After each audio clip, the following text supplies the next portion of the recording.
ಗುರು, ರಾಹು ಮತ್ತು ಕೇತುಗಳು ರಾಶಿ ಬದಲಾವಣೆ ಮಾಡಲಿವೆ. ಈ ಮಾಸದಲ್ಲಿ ಯಾವ ಗ್ರಹವೂ ವಕ್ರಿಯಾಗಿಲ್ಲ ಎಂಬುದು ಸಮಾಧಾನಕರವಾದ ಅಂಶ.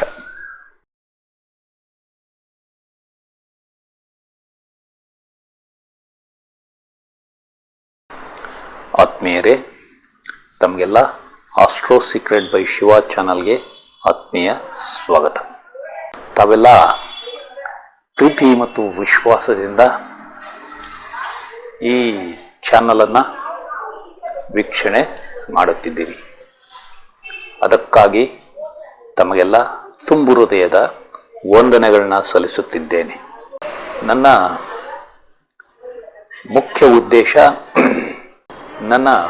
ಮುಖ್ಯ ಉದ್ದೇಶ ಗ್ರಹಗಳ ಸಂಚಾರ ಪ್ರತಿಯೊಂದು ನಕ್ಷತ್ರಗಳಲ್ಲಿ ಆದಾಗ ಯಾವ ರೀತಿಯ ಪರಿಣಾಮಗಳು ಪ್ರತಿಯೊಬ್ಬ ವ್ಯಕ್ತಿಯ ಜೀವನದಲ್ಲಿ ನಡೆಯುತ್ತದೆ ಎಂಬುದನ್ನು ತಮಗೆ ತಿಳಿಯಪಡಿಸುವುದು.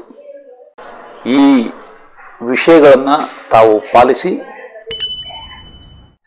ನಾನು ತಿಳಿಸುವ ದಿನಾಂಕಗಳಂದು ಯಾವ ರೀತಿ ಬದಲಾವಣೆ ಆಗುತ್ತದೆ ಎಂಬುದನ್ನು ತಿಳಿದುಕೊಂಡು ಜೀವನದಲ್ಲಿ ಯಶಸ್ವಿಯಾಗಲಿ ಎಂಬುದು ನನ್ನ ಆರೈಕೆ.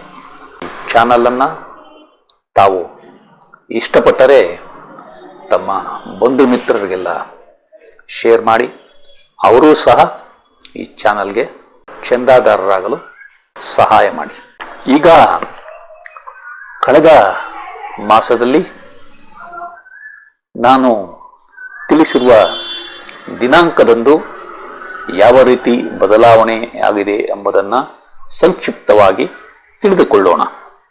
ಮಾರ್ಚ್ 28, 29 ಈ ದಿನಾಂಕ ಬಹಳ ಘೋರವಾದ ದಿನಾಂಕ ಎಂದು ನಾವು ಹೇಳಬಹುದು. ಕಾರಣ, ಥಾಯ್ಲ್ಯಾಂಡ್, ಮಯನ್ಮಾರ್, ಇಂಡೋನೇಷ್ಯಾಗಳಲ್ಲಿ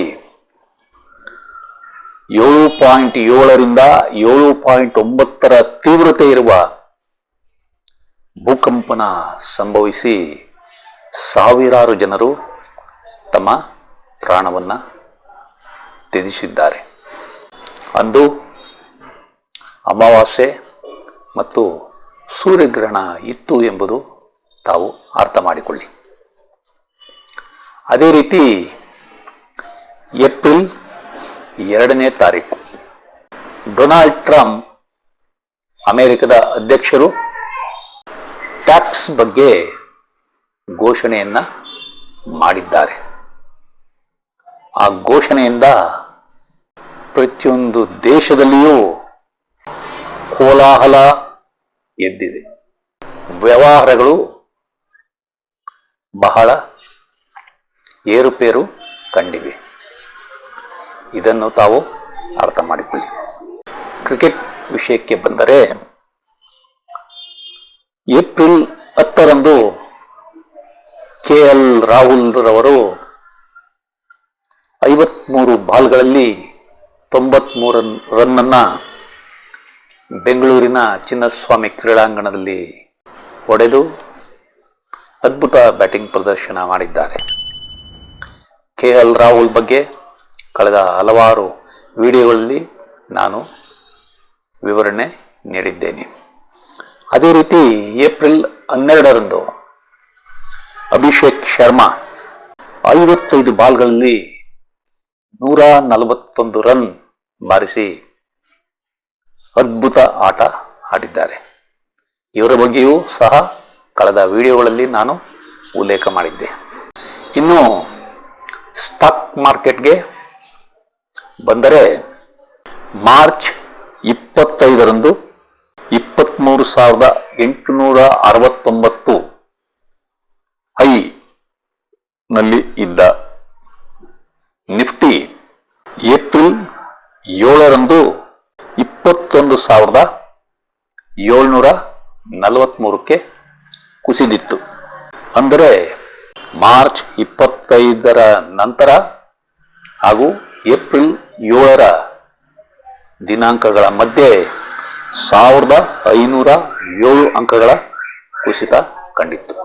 ಅದೇ ರೀತಿ ಏಪ್ರಿಲ್ 8ರಂದು ಗ್ಯಾಪ್ ಅಪ್ ಓಪನಿಂಗ್ ಆಗಿ 285 ಪಾಯಿಂಟ್ಗಳ ಮುನ್ನಡೆ ಸಾಧಿಸಿತ್ತು. ದಿನಾಂಕ 17 ಏಪ್ರಿಲ್ ರಂದು 23,851ಕ್ಕೆ ಮುಕ್ತಾಯಗೊಂಡಿದೆ. ಅಂದರೆ ಹೆಚ್ಚು ಕಡಿಮೆ ಮಾರ್ಚ್ 25ರ ಹೈ 23,869ಕ್ಕೆ ಹತ್ತಿರವಾಗಿ ಮುಕ್ತಾಯಗೊಂಡಿದೆ. ಇದನ್ನ ವಿ ಶೇಪ್ಡ್ ರಿಕವರಿ ಎನ್ನುತ್ತಾರೆ. ಇದು ಒಂದು ಒಳ್ಳೆಯ ಬೆಳವಣಿಗೆ. ಈಗ ನಾವು 2025ರ ಮೇ ಮಾಸದ ಭವಿಷ್ಯವನ್ನ ತಿಳಿದುಕೊಳ್ಳೋಣ. ಈ ಮಾಸದಲ್ಲಿ ಬದಲಾವಣೆ ತರುವ ದಿನಾಂಕಗಳು 7, 12, 15, 16, 20, 21, 24, 26 ಮತ್ತು 28. ಈ ದಿನಾಂಕಗಳಲ್ಲಿ 15 ಮತ್ತು 20 ಬಹಳ ಮುಖ್ಯವಾದವು. ಇವುಗಳನ್ನು ಒಂದೆಡೆ ತಾವು ಬರೆದಿಟ್ಟುಕೊಳ್ಳಿ. ಈ ಮಾಸದಲ್ಲಿ ಗುರು, ರಾಹು ಮತ್ತು ಕೇತುಗಳು ರಾಶಿ ಬದಲಾವಣೆ ಮಾಡಲಿವೆ. ರಾಹು ಮತ್ತು ಕೇತು ಗ್ರಹಗಳು ದಿನಾಂಕ 20 ಮೇ 2025ರ ಮಧ್ಯಾಹ್ನ 3:17 ಕುಂಭರಾಶಿಯನ್ನ ಪ್ರವೇಶ ಮಾಡಲಿವೆ.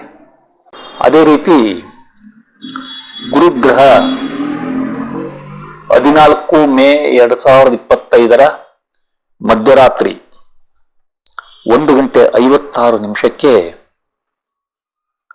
ಮಿಥುನ ರಾಶಿಯನ್ನ ಪ್ರವೇಶ ಮಾಡಲಿದೆ. ಈ ರಾಶಿಗಳ ಬದಲಾವಣೆಯಿಂದ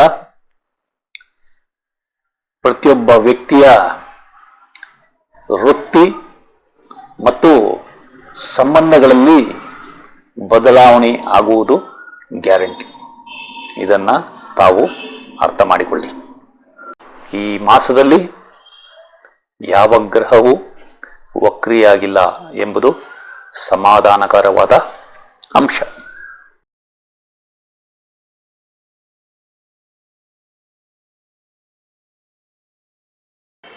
ನೀವು ರಿಯಲ್ ಎಸ್ಟೇಟ್ ವ್ಯವಹಾರ ಮಾಡುತ್ತಿದ್ದರೆ ಈ ಅವಧಿಯಲ್ಲಿ ಯಶಸ್ಸು ಕಡಿಮೆ ಇರಲಿದೆ.